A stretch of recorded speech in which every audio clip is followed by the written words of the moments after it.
Good morning, happy Monday.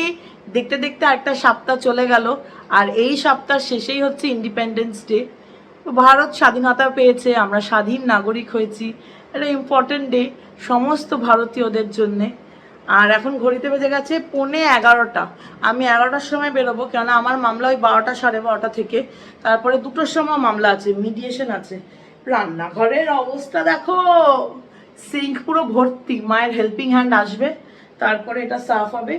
মার সব রান্নাবান্না হয়ে গেছে। যুদ্ধকালীন তৎপরতা আজকের মতো শেষ। তার কারো যুদ্ধ শেষ, তৎপরতা তো নিয়েছে সকাল সকাল, বাট আজকের মতো যুদ্ধও শেষ। তার কারণ হচ্ছে আমি টিফিন নিয়ে যাচ্ছি, ভাই টিফিন খেয়ে যাচ্ছে, মা ডিমের অমলেট, ডাল আর ভাত খাবে, একদম সিম্পল ছিমছাম। আর যদি ভাই কিছু মাছ পায় গোবিন্দপুরি শিয়ার পার্ক থেকে তাহলে নিয়ে আসবে। তো তার জন্য একদম ছিমছাম যেহেতু। আর আমাদের টিফিন বানানো হয়ে গেছে মানে মেজর যুদ্ধ ডান। আমাদের মাছটা কালকে রাতে মারা গেছে, মানে কালকে তো আমি ভিডিও করিনি, রোববার, কেননা ইন্টারনেট ছিল না বাড়িতে। তো শনিবার দিনের ভিডিওটা আজকে আপলোড করব। তো শনিবার দিনই মাছটা মারা গেছে। আমি তো বললামই তোমাদের শুক্রবার দিন যে আস্তে আস্তে করে প্রাণ যাচ্ছে। যখন প্রাণ যায়, ভগবান যতক্ষণ না ওই ঠিক টাইমটা যেটা লিখে রেখেছেন ভগবানের খাতায়, ওই টাইমটা যতক্ষণ না আসছে। আর লাস্ট মোমেন্টসগুলোতে একটু কষ্ট হয় না, মানুষেরও কষ্ট হয়, যে কোনো জীব সবারই কষ্ট হয়। তো কালকে রোববার দিন ছিল, ভাইও আমার সাথে অফিস গেছিল, তালের বড়া নিয়ে এসছে। এই যে জন্মাষ্টমী আছে না, এই শনিবারই বোধহয় জন্মাষ্টমী। 15 তারিখ ইন্ডিপেন্ডেন্স ডে আর 16 তারিখ জন্মাষ্টমী।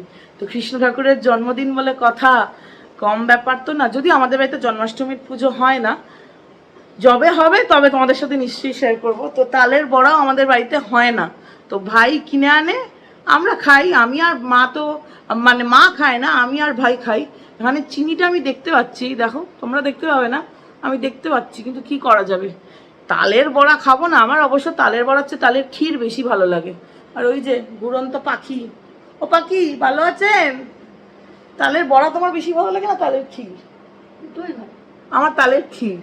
আমি ভাইকে বলি তাল খেয়ে বেতাল হয়ে যাই, একটু দেখবে ইনটক্সিকেটেড মাদকতা আছে কিন্তু, সেটা আমার মনে হয়। আর হ্যাঁ, সাজগোজ সব হয়ে গেছে, শুধু চুল বাঁধা বাকি। কি হয়েছে, নাচছিস কেন?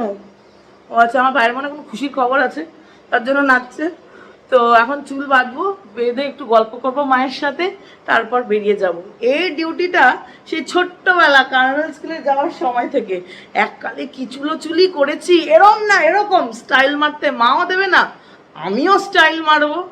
আমার মা চুপচুপে তেল দিয়ে পাঠাতো। কিছু বলবেন আপনি আপনার ডিফেন্সে?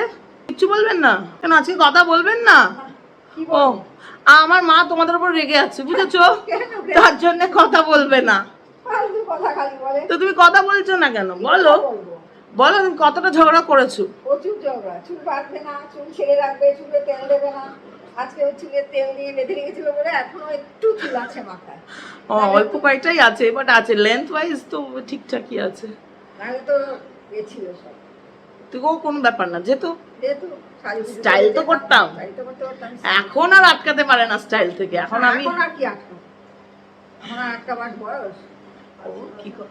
ঠিক আছে, তো চলো চুল বেঁধে নি, ফাইনাল রেডি হই, তারপর বেরোচ্ছি। তোমাদেরকে একটা প্রশ্ন করছি, আমি আর ভাই সকাল 9টা-10টায় বেরোবো, ঠিক আছে? আজকে 11টা-15 হয়ে গেছে, পালালে হবে না। না না না না না না না না, কোনো ফালতু কথা না, এরকম ভাবে না না, এটা সবাই জানুক যে তুমি আসল মানুষটা কিরকম। এবারে আমার মা বাড়িতে একা থাকে, ঠিক আছে? আমাদের বাড়িতে ল্যান্ডলাইন নেই। আমার ফোনের কিছু দরকার আছে মায়ের নাম্বার থেকে, না ফালতু না, এটা আমি অ্যাকচুয়ালি আমার বন্ধুদের সাথে জিজ্ঞেস করতে চাই। লেটস পোল, ঠিক আছে? তোমরা আমাকে জানিও প্লিজ, আমার খুব হেল্প হবে। তো আমার মা একা থাকবে, মায়ের বক্তব্য আমার ফোন আমার সিম সব নিয়ে চলে যায়, আমাকে কল করার দরকার নেই, আমি তো একাই থাকবো, ঠিক আছে? আমি একাই, আমার কিছু হবে। আচ্ছা, ভগবান না তো, ভগবান যদি চান আমরা কিছু করতে পারবো। আমার মার বক্তব্য, তুই সকাল 11টায় বেরোচ্ছিস, রাত 12টায় আসবি, কোনো অসুবিধা নেই মিটিং করে, ফোনটা তুই রাখ, তোর দরকার আছে তুই রাখ, ওটাতে কোনো ওনার অসুবিধা নেই। ওনাকে যে আমরা কন্ট্যাক্ট করতে পারবো না সেটাতে ওনার মাথা ব্যথা নেই। আমি যে অফিসে যাচ্ছি, ভাই যে কাজে যাচ্ছে, কন্ট্যাক্ট করতে পারবি না তো কি হয়েছে? আমার কিছু হবে না, যদি হয় তো বুঝবো। তো এটা কি আমার মার এই বক্তব্যটা তোমরা কারা কারা সমর্থন করো, আর কারা কারা আমার ভিউটা সমর্থন করো যে বাড়িতে ফোন কতটা ম্যান্ডেটরি, এটা অবশ্যই করে কিন্তু আমাকে জানাবে। আর তারপরে দেখ, মহিলা বহুত ঢিঠ, ঠিক না তুমি? দেখা যাক কে কি বলে। বর্ষাকালের প্রাকৃতিক সৌন্দর্যটা একদম আলাদা। কি সুন্দর সবুজ হয়ে ঘেরা আছে না চতুর্দিকটা, মাঝখান দিয়ে শুধু ট্রাফিক আছে। কি করা যাবে, ট্রাফিক কাটিয়ে কাটিয়ে পৌঁছে গেছি সাকেত কোর্টের মিডিয়েশন সেন্টার। এটা কিন্তু আলাদা একটা ব্লক। আর কি ভিড় দেখো, কোর্টের চেয়েও কিন্তু এখানে ভিড় বেশি হয়। আমি ওয়েট করছি, 3:15 বাজে, এখনও আমার মিডিয়েশন প্রসিডিং শুরু হয়নি। ফাইনালি 5টার সময় গিয়ে শেষ হলো। আজকে 5টা বেজে গেছে। আমার মিডিয়েশন ছিল সকালবেলা, যে ম্যাটারটা ছিল তোমাদেরকে বললাম 11টার সময় বেরোচ্ছি, বেরোতে বেরোতে 11:20 হয়ে গেছিলো। জজ সাহেব ছুটিতে চলে গেছিলেন, তার জন্য মাঝখানে আমি অফিসে গেছিলাম। ওই 1টা নাগাদ, 1টা থেকে 1:30 অফিসে ছিলাম। তখন আর লক করিনি, কেননা আরতি দিয়ে এসেছিলো। আরতিদির সাথে বলে দিচ্ছিলাম এটা ডাস্টিং, ওটা ডাস্টিং। ওটাও তো একটা বড় কাজ, তাই না? আর জানো, আজকে আমি নতুন কুর্তি পরেছি। এটা শান্তিনিকেতন থেকে নিয়ে এসেছিলাম, পুজোর জন্যই বানিয়েছিলাম। তো এখন আজকে পরে নিলাম, কেন পুজোর সময় তো কটন খুব একটা পরা হয় না। দিনের বেলা মানে পরা হয় কটন, বাট রঙিন আছে। আমার বাটিক কাজ করা কালোর ওপরে খুব ভালো লাগে, একদম কন্ট্রাস্ট লাগে। আমার বহু আগে একটা ছিল, এতটা কাজ করা ছিল না, অল্প কাজ ছিল, ওটাও খুব সুন্দর ছিল। তো এটা আজকে সকালে পড়েছি, তোমাদের সাথে শেয়ার করতেই ভুলে গেছি। তো 1:30 অবধি অফিসে ছিলাম, 1:30টার সময় বেরিয়ে 2টো থেকে 5টা অবধি ওয়েট করে গেলাম। ম্যাটার মিডিয়েশন আর কি, মানে হচ্ছে মধ্যস্থতা, দুটো পার্টি আসবে, একটা কোনো সলিউশন বার করার চেষ্টা। সেটা শুরুই হলো 4টের সময়। কি করা যাবে, 4টের সময় শুরু হলো তো 4টে থেকে 5টা হলো। এখন ব্যাস অফিসে যাচ্ছি, ট্রাফিকে আটকে আছি। চলো, আর কথা না, মেইন রোডে এসে যাব। চলো অফিসে গিয়ে দেখা হচ্ছে। ঘড়িতে এখন বাজে 6:30। রঞ্জিত এখন আমাকে লাঞ্চ দেবে। সকাল থেকে 1 কাপ কফি খেয়ে বেঁচে আছি। অফিসে এসে দেখি 3জন ক্লায়েন্ট ওয়েট করছে। তখন আমি আর কি করে খাই, লক্ষ্মী ওয়েট করছে, আমি থোড়ি না খেতে পারি, মা লক্ষ্মীকে তো আগে অ্যাটেন্ড করতে হবে। তো এতক্ষণে ক্লায়েন্ট গেলেন। আজকের ক্লায়েন্টের এক্সপিরিয়েন্স আমার একজনের এত, মানে আমার নিজেরই এত খারাপ লাগছে, কি বলবো। যদিও আগের দিনের অফিসের ক্লায়েন্ট এক্সপিরিয়েন্স তোমাদের সাথে শেয়ার করিনি, আজকে সেটা করব। এখনো কাগজ পড়ছি। আর এইদিকে এই দেখো বাতাবি লেবু, আমার ফেভারিট, মা তো দিয়েই দিয়েছে। হ্যাঁ, इसको गरम करने की जरूरत नहीं है, मेरे को ऐसे दे दो। আমার মা তরকারি বানিয়ে দিয়েছে, রুটি বানিয়ে দিয়েছে, তো এইসব খাবো এখন। এই হচ্ছে আজকের লাঞ্চ। ঘড়িতে এখন কটা বাজে? বাজে হচ্ছে 6:30, 11ই আগস্ট। এখন আমি লাঞ্চ করতে বসছি। সকাল থেকে খালি কফিতে বেঁচে আছি। এর হচ্ছে 2টো রুটি আছে, আর আমার প্রিয় ঝিঙে খেতে আমি খুব ভালোবাসি। ঝিঙের তরকারি আছে, এটা খাই, তারপরে ফল খাবো। আমি এত রেটে টায়ার্ড হয়ে গেছি যে আমার খাওয়ার মতো শক্তিটাও পাচ্ছি না। ভালো খেতে, একটু মিষ্টি মিষ্টি হয়, আমার তো খুব ভালো লাগে। এইদিকে অফিসের প্যাকিং চলছে, আর এইদিকে আমি একটুখানি বাতাবি লেবু খাচ্ছি। Mister Ranjit Singh is busy. কার সাথে ফোনে কথা বলছে ওই দেখো। অফিসের দশা ঠিক এইরকম, একটু ন্যাড়া ন্যাড়া লাগছে, কিছু করার নেই। রঞ্জিত এখন ওই ঘরের সব এসি টেসি অফ করবে। চলো বেরোনো যাক। ঘড়িতে কটা বাজে জানো? প্রায় 8:45। তো চলো যাওয়া যাক। অফিস থেকে বেরিয়ে আগে এসছি মার্কেট 2। মার্কেট 1-এও যাওয়ার ছিল, মার্কেট 1-এর টেলারটা বেরিয়ে গেছে। আমার 2জন টেলার, একজন ব্লাউজ বানান, আরেকজন কুর্তি বা কামিজ বা ড্রেস বানান। তো মার্কেট 2 থেকে যার কাছে বানাই, উনি 9:30, 10টা অবধি দোকান খোলা রাখেন। আমি দেখতে পাচ্ছি খোলা আছে, যাই গিয়ে নিয়ে আসি। একেবারে রম বাজার চলছে। পুজো আসতে এখনো 2 মাস দেরি। আমি গলা দিয়েছিলাম ডায়মন্ড কাট বানাতে, বানিয়েছে ভি কাট। কি বলবে বলো? এখনো কিন্তু পুজো আসতে 2 মাস দেরি, আমি এখনই বানাচ্ছি। তাতেও এই ভুল, মানে আমার সাথে টেলাররা এরকমই করে, গদ্দারি। তো আমার নেওয়া হয়ে গেছে। 2টো স্যুট বানিয়েছি, একটা তো চুড়িদার সমেত, আর একটা এমনি আনারকলি কালিদার কুর্তা। তো বানানো হয়ে যাচ্ছে আস্তে আস্তে সব। আসলে তোমাদের বললামই সামনে বেড়াতে যাওয়ার আছে, তো তার জন্য মাও বললো বানিয়ে নে, আমিও বানিয়ে নিলাম। আর এখন রাস্তা 9টা বাজে, তো রাস্তা অনেকটাই ফাঁকা। তো বাই করে বেরিয়ে বাড়ি যাব। চলো। ভাই যদিও গেছে মোমো আনতে, এখনো এসে পৌঁছোয়নি। খুব খিদে পেয়েছে, খুব। তো মোমো আসুক, একটুখানি খাই, তারপরে বেরোবো। গরমা গরম চিকেন মোমো, তার সাথে আছে এখানে ঝাল ঝাল চাটনি।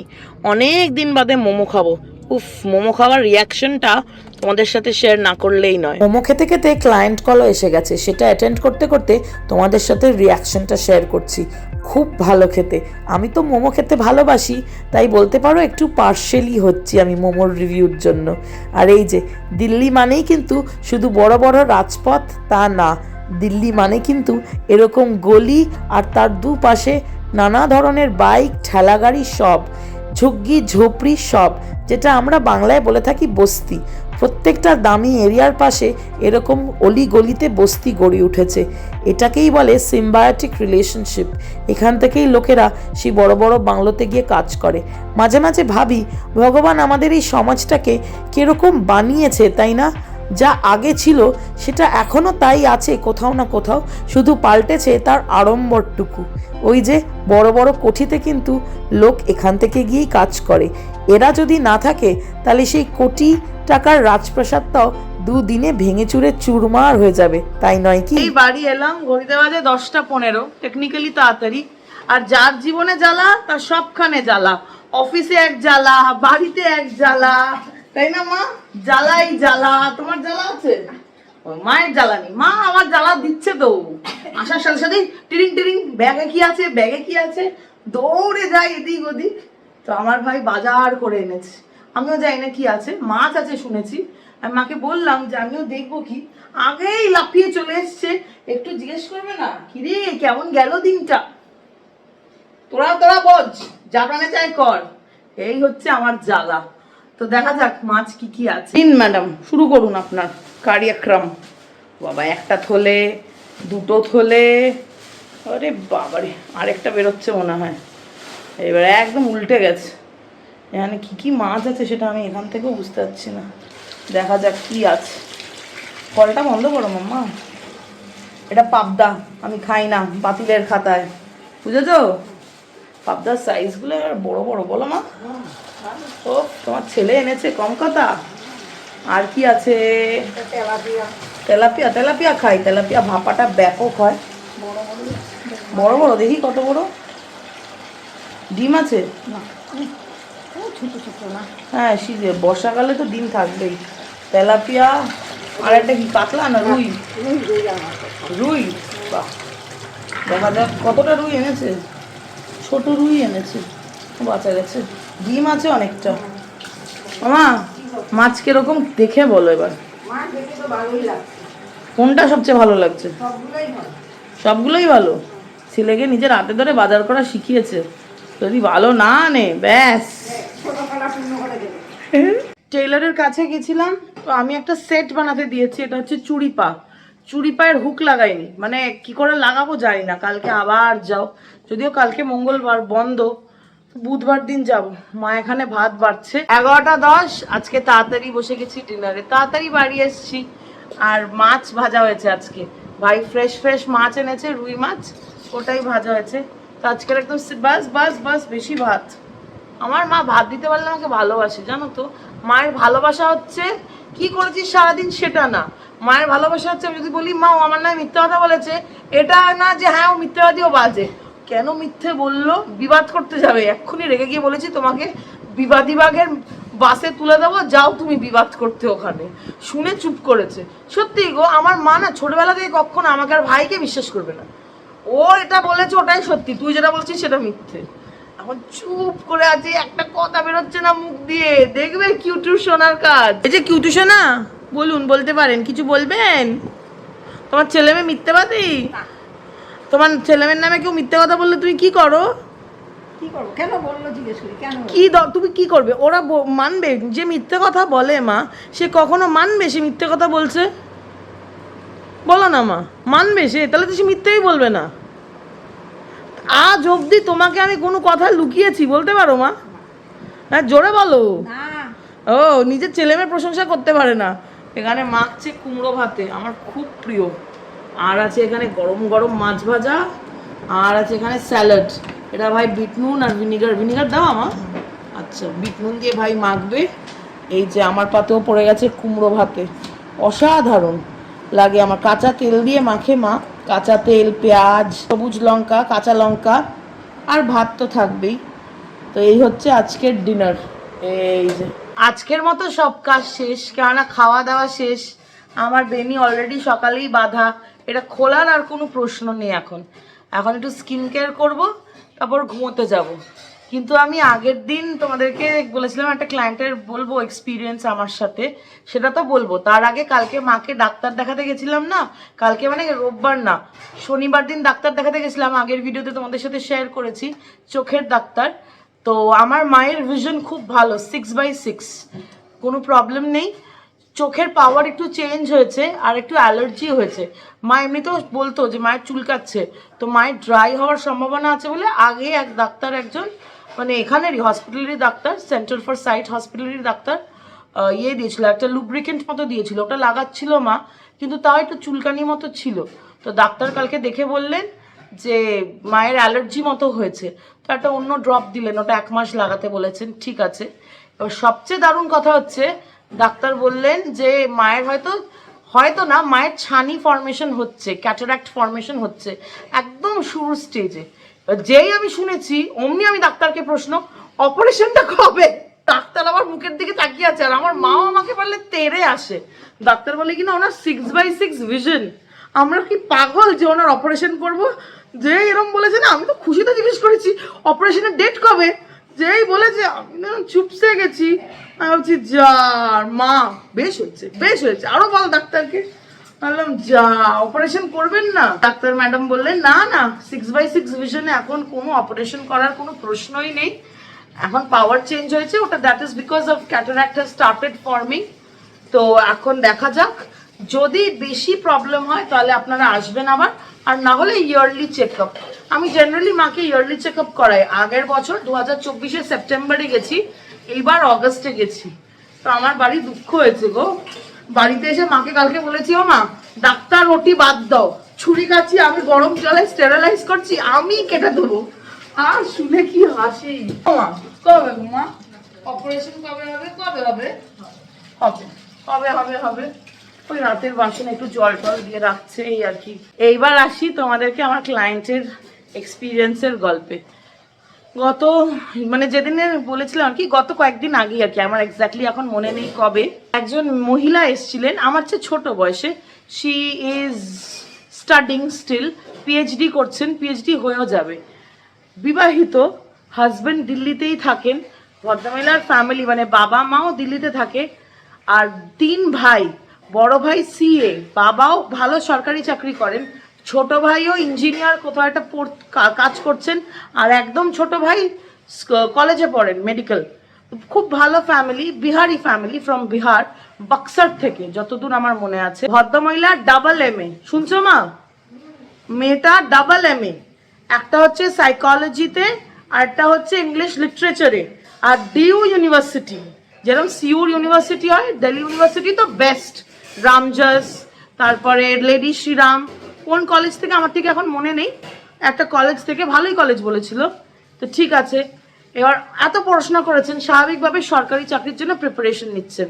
ইউপিএসসি আর Bihar public service commission, including যে স্টেট সরকারি টিচার হয় না, যেটা আমাদের ওয়েস্ট বেঙ্গলের SSC, তো বিহারের ওটারও প্রিপারেশন নিচ্ছেন। শ্বশুর বাড়ির বক্তব্য বিয়ের আগে ছিল, আচ্ছা এবার শ্বশুর বাড়ির কথা বলে দিই। শ্বশুর শাশুড়ির 3 তলা বাড়ি আর 4 তলা বাড়ি আছে। বড় ছেলের সাথে বিয়ে হয়েছে, ছেলে আগে পোস্ট অফিস না অ্যাকচুয়ালি কুরিয়ার ডেলিভারি এজেন্ট ছিল। হ্যাঁ, সমস্ত জমা পড়তো, উনি গিয়ে আগে ডিসপ্যাচ করতো, ডিস্ট্রিবিউটরশিপ ছিল বেসিক্যালি বিয়ের আগে। আর ছোট বোন মা ডাক্তার, সরকারি ইউনিভার্সিটি থেকে MD পড়ছে, ডাক্তার, খুবই ভালো ফ্যামিলি। বিয়ের পর বক্তব্য হচ্ছে চুলা চকা, রান্না করো, ঘর সাফ করো, মোছো। আর বরের বক্তব্য হচ্ছে তুই টাকা আন, তুই বাড়ি থেকে টাকা আন, আমাকে এটা দেয়নি, আমাকে সেটা দেয়নি। তারপর ইভেনচুয়ালি ইনলজও তাই বক্তব্য। বাবা মার বক্তব্য হচ্ছে, শুনছো কি? বাবার বক্তব্য হচ্ছে ওরা যা বলছে তুই তাই শোন, তুই ওখানে ভালো থাক। তো মেয়েটা বাবা মাকে বলেছে যদি তাই হয় তাহলে এখানে এসে জিজ্ঞেস করবেন আমি কেমন আছি, আমার সাথে সম্পর্ক কেটে দাও, আমি যেরকম আছি আমি সেরকমভাবে জীবন কাটিয়ে নেবো। আমি 4 তলা ঘর মুছে হোক, রান্না করুক, যেমনভাবে আছি আমার সাথে সম্পর্ক রেখো না। তোমরা এটাও দেখতে পারবে না যে আমি ঘুটে ঘুটে মরছি, এখানেও মাথা ঘামাবে, আর এইদিকে বলবে শ্বশুর বাড়িতে যাস। মানে ব্যাপার হচ্ছে যে মেয়েটা কোনো কেস ফাইল করতে পারবে না, ডিভি ফাইল করতে পারবে না, ডিভোর্স ফাইল করতে পারবে না, হ্যারাসমেন্টের কেস করতে পারবে না। ছেলেটা যদি তোকে ডিভোর্স দেয় তাহলে ঠিক আছে, ছেলেটার নাম খারাপ হবে। তুই ডিভোর্স ফাইল করবি তো তোর চরিত্র খারাপ হবে। এবার বোঝো ঠেলা ভাই। এত পড়াশোনা করার পর আমি হলে গলায় দড়ি দিতাম, সত্যি আমি হলে গলায় দড়ি দিতাম আর লিখে যেতাম আমার মা বাবা বর যার যার নাম পেতাম সবার নাম লিখে যেতাম। যদিও আমার ভাই আমার মার চেয়ে বেশি ভেরি স্ট্রিক্ট, ভাইয়ার যেটা ইচ্ছা হবে ভাইয়া সেটা করবে, তুমি কে বলার? তাই না মা? আমার ভাই ইজ আ ডিফারেন্ট ব্রিড।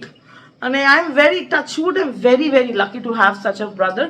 আমার মাও একটু গোড়া, বেশি না, অল্প একটু গোড়া, কিন্তু আমার দিদা ওরে বাবা রে সর্বনাশ। আমার ভাই যা শোনাতো না আমার দিদাকে, ও ক্লাসিক, একেবারে ক্লাসিক ছিল। তখন যদি আমি একটু ব্লগ করতাম, ওই রিয়াকশন গুলো প্রাইসলেস। বুড়িও ফটো হয়ে গেল আর ভাইয়াও কাউকে দিতে পারে না এখন।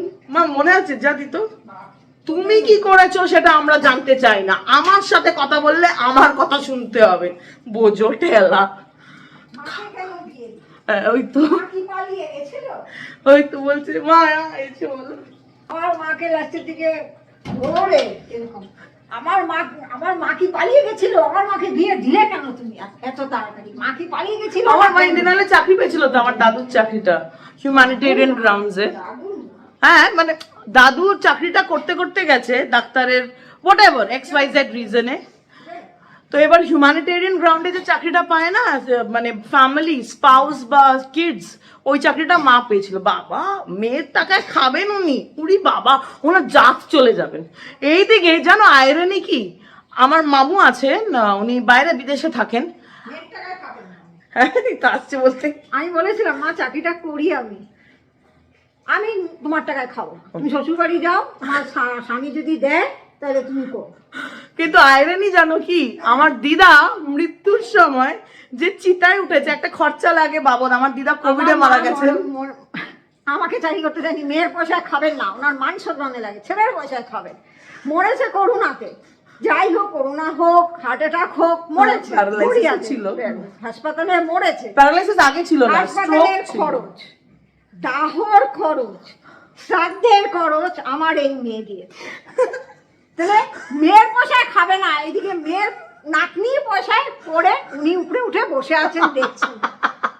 ছেলে এখনো আসেনি তো, আমার মামা এখনো আসেনি বিদেশ থেকে, 5 বছর হয়ে গেছে। ছেলে ভুলে গেছে যে মা এখানে এসে কিছু একটা করতে হবে, ছেলে বিন্দাস ভুলে গেছে। তো এটাই হচ্ছে মানুষের জীবনের আয়রনি। আমি বলি আমার বিশ্বাস আমার দিদা এখনো জন্ম নেয়নি, তার কারণ আত্মাটা তো শান্তি পায়নি। ছেলে শ্রাদ্ধ কোথায় করেছে? ছেলে তো শ্রাদ্ধ করেনি। তো আমি এই জন্য মাঝে মাঝে খুব ফ্রাস্ট্রেট হলে বলি, দিদা তুমি যেখানেই আছো শুনতে তুমি পাচ্ছই, ইউনিভার্স তোমাকে নিশ্চয়ই সিগন্যাল পাঠাচ্ছে, তুমি যা জ্বালিয়ে গেছো দিদা, তোমার ভুলের মাসুল আমিও দিচ্ছি। সত্যিই তাই। আজকে আমার এগেনস্টে আমার লিটিগেশন যা কেসেস আছে, it is all because of আমার দিদার বোকাম। বাট কি করা যাবে, যা আছে সেটা আমার ভাগ্য যে আমার এরকম হবে, কিছু করার নেই। পৃথিবীটা গোলাকার, সব কিছু গোল গোল করে ঘোরে। আমরা ভালো কাজ করি, সেই কাজের কোনো ফল বৃথা যাবে না। ঠিক আমার বা আমার পরিবারের কেউ সেটা পাবেই, এটা আমার বিশ্বাস। তাহলে চলো আজকের বকবক এখানেই শেষ হচ্ছে। দেখা হচ্ছে তোমাদের সবার সাথে একটা নতুন দিন, একটা ইন্টারেস্টিং ব্লগের সাথে। ততক্ষণ তোমরা সবাই খুব ভালো থেকো, নিজের শারীরিক এবং মানসিক স্বাস্থ্যের খুব ভালো খেয়াল রেখো। চলো আজকের মতো good night, bye bye bye bye bye.